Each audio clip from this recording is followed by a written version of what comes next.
7 দশকের বেশি সময় ধরে ভারত ও পাকিস্তানের মধ্যে উত্তেজনার কেন্দ্রবিন্দু কাশ্মীর অঞ্চল। চলতি 22 এপ্রিল কাশ্মীরে বন্দুকধারীদের গুলিতে 26 জন নিহত হওয়ার পর আবারও আলোচনায় এসেছে এই অঞ্চলটি।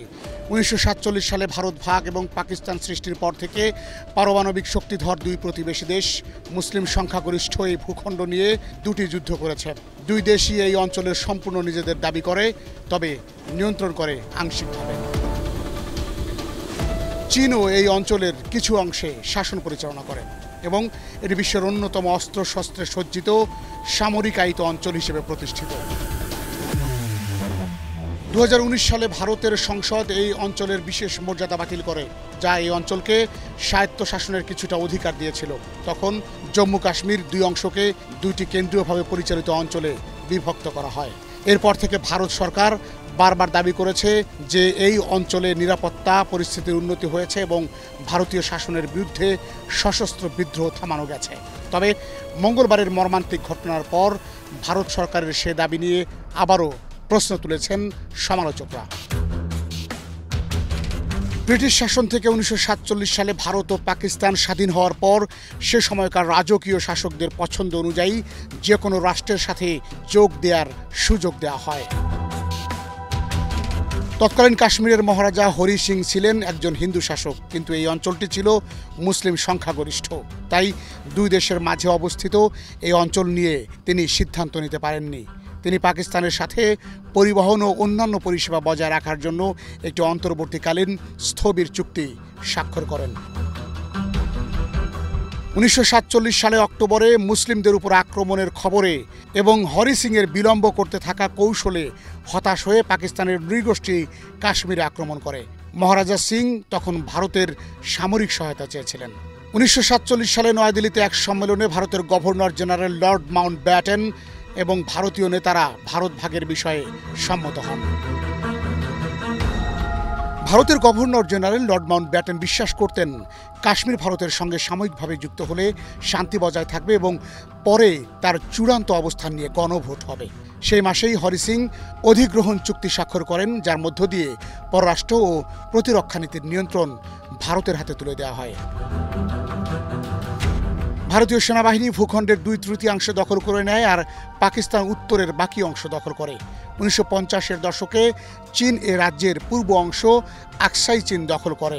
এই অধিগ্রহণ চুক্তি আগে স্বাক্ষরিত হয়েছিল নাকি ভারতীয় সেনা আগে প্রবেশ করেছিল, সেটি এখনও ভারত ও পাকিস্তানের মধ্যে বড় বিতর্কের বিষয়।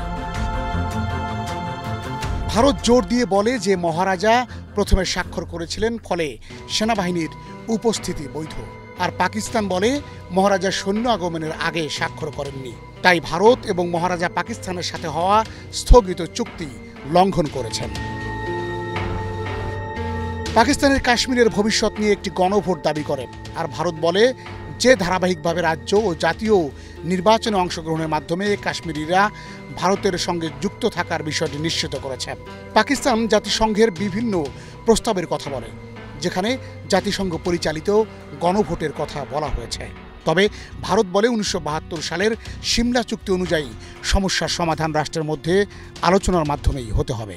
কয়েক দশক ধরে দুই পক্ষের এমন অবস্থান খুব একটা নড়াচড়া হয়নি। এছাড়াও কিছু কাশ্মীরি রয়েছে যারা স্বাধীনতা চায়, যেটা ভারত বা পাকিস্তান কেউ মেনে নিতে রাজি নয়। তারা সিমলা চুক্তিতে মূলত যুদ্ধবিরতির যে রেখা ছিল সেটিকে নিয়ন্ত্রণের রেখা হিসেবে চূড়ান্ত করে, তবে এতে সংঘর্ষ বন্ধ হয়ে যায়নি। 1999 সালে সিয়াচেন হিমবাহ অঞ্চলে আরও সংঘর্ষ হয়, যেটি ছিল নিয়ন্ত্রণ রেখার বাইরে। 2002 সালেও দুই দেশ আবার যুদ্ধের কাছাকাছি চলে যায়।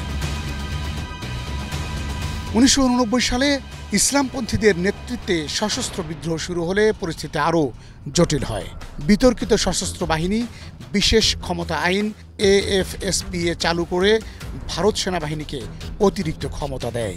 এই আইন নিয়ে মাঝে মাঝে পর্যালোচনা হলেও এটি এখনও ভারত শাসিত জম্মু ও কাশ্মীরে কার্যকর। 1846 সালে কাশ্মীর রাজ্য গঠিত হয়। 1947-48 পাকিস্তানি নৃগোষ্ঠী বাহিনীর হামলার পর কাশ্মীরের মহারাজা ভারতের সঙ্গে অধিগ্রহণ চুক্তি স্বাক্ষর করেন। ভারত ও পাকিস্তানের মধ্যে যুদ্ধ শুরু হয়। 1949 সালে ভারত ও পাকিস্তানের মধ্যে যুদ্ধবিরতি চুক্তির মাধ্যমে কাশ্মীর ভাগ হয়। 1962 সালে আকসাই চীন সীমান্ত দিয়ে চীনের সঙ্গে ভারতের যুদ্ধ হয়, এতে ভারত পরাজিত হয়। 1965 সালে দ্বিতীয় ভারত পাকিস্তান যুদ্ধ হয়, যেটি যুদ্ধবিরতির মধ্য দিয়ে শেষ হয়। কাশ্মীরি জাতীয়তাবাদের উত্থান, জম্মু কাশ্মীর লিবারেশন ফ্রন্ট প্রতিষ্ঠিত হয়, যার লক্ষ্য ভারত ও পাকিস্তান শাসিত কাশ্মীরকে পুনরায় একত্রিত করে স্বাধীন রাষ্ট্র গঠন। 1972 সালে সিমলা চুক্তি হয়। যুদ্ধের পর ভারত ও পাকিস্তান নিয়ন্ত্রণ রেখা চূড়ান্ত করে আনুষ্ঠানিক স্বীকৃতি দেয় এবং আলোচনার মাধ্যমে সমস্যা সমাধানে একমত হয়। 1971-এ পাকিস্তান থেকে আলাদা হয়ে বাংলাদেশ সৃষ্টি হয়। 1980-90-এর দশকে ভারতীয় শাসনের বিরুদ্ধে ক্ষোভ থেকে সশস্ত্র প্রতিরোধ, গণবিক্ষোভ ও পাকিস্তান সমর্থিত সশস্ত্র গোষ্ঠীর উত্থান ঘটে, হাজার হাজার মানুষ নিহত হয়। 1999 সালে হয় কার্গিল যুদ্ধ। পাকিস্তান সমর্থিত সশস্ত্র গোষ্ঠী ভারতের অধীন কার্গিল অংশে অনুপ্রবেশ করলে ভারত ও পাকিস্তান আবার স্বল্পমেয়াদী সংঘর্ষে জড়িয়ে পড়ে। 2008 সালে ভারত ও পাকিস্তান 6 দশকের মধ্যে প্রথমবারের মতো নিয়ন্ত্রণ রেখা পারাপারের বাণিজ্য রুট চালু করে। 2010 সালে ভারত শাসিত কাশ্মীরে ভারত বিরোধী বিক্ষোভে শতাধিক যুবক নিহত হয়। 2015 সালের রাজনৈতিক সন্ধিক্ষণে জম্মু ও কাশ্মীরের নির্বাচনে ভারতের ক্ষমতাসীন হিন্দু জাতীয়তাবাদী দল বিজেপি প্রথমবারের মতো এই অঞ্চলে বড় রাজনৈতিক শক্তি হিসেবে আবির্ভূত হয়, যখন তারা আঞ্চলিক মুসলিম পিপলস ডেমোক্রেটিক পার্টির সাথে আংশিকভাবে জোট সরকার গঠন করে। 2019 সালের ফেব্রুয়ারিতে পুলওয়ামাতে ভারতের সেনাবাহিনীর কনভয়ে আত্মঘাতী হামলার ঘটনায় অন্তত 40 সেনা নিহত হয়। আগস্ট মাসে ভারত সরকার জম্মু কাশ্মীর রাজ্যের বিশেষ মর্যাদা বাতিল করে, যা রাজ্যটিকে উল্লেখযোগ্য স্বায়ত্তশাসন দিয়েছিল। এরপর রাজ্যটিকে ভেঙে 2টি কেন্দ্রশাসিত অঞ্চলে রূপান্তর করা হয়।